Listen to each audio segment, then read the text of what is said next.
Hello viewers, health care চ্যানেলে আবারও একবার আপনাদেরকে স্বাগতম জানাচ্ছি। আজ মূলত আমি আলোচনা করব কালো জিরার স্বাস্থ্য উপকারিতা নিয়ে। কালো জিরা আসলে প্রাচীনকাল থেকেই ভেষজ ঔষধ হিসেবে ব্যবহার হয়ে আসছে। এটিকে হজরত মুহাম্মদ সাল্লাল্লাহু আলাইহি ওয়াসাল্লামের সুন্নতি খাবার বলে মানা হয়। এটির ইংরেজি নাম হচ্ছে ব্ল্যাক কিউমিন।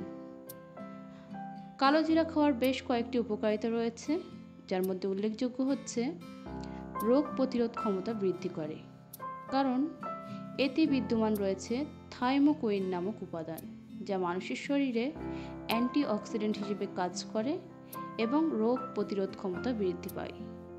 তাছাড়াও কালো জিরা হজমে বেশ সহায়ক, গ্যাস, অ্যাসিডিটি, কোষ্ঠকাঠিন্য ও বদহজম দূর করতে সাহায্য করে। এছাড়াও উচ্চ রক্তচাপ ও রক্তের কোলেস্টেরলের মাত্রা নিয়ন্ত্রণে রাখে, যা হৃদযন্ত্র ভালো রাখে। গবেষণায় জানা যায় এটি রক্তে শর্করার মাত্রাও কিছুটা পরিমাণ কমায়, যা ডায়াবেটিস নিয়ন্ত্রণে বেশ ভূমিকা রাখে। হাঁপানি, সর্দি, কাশি ও শ্বাসকষ্ট কমাতে কালোজিরা অনেক বেশি কার্যকারী।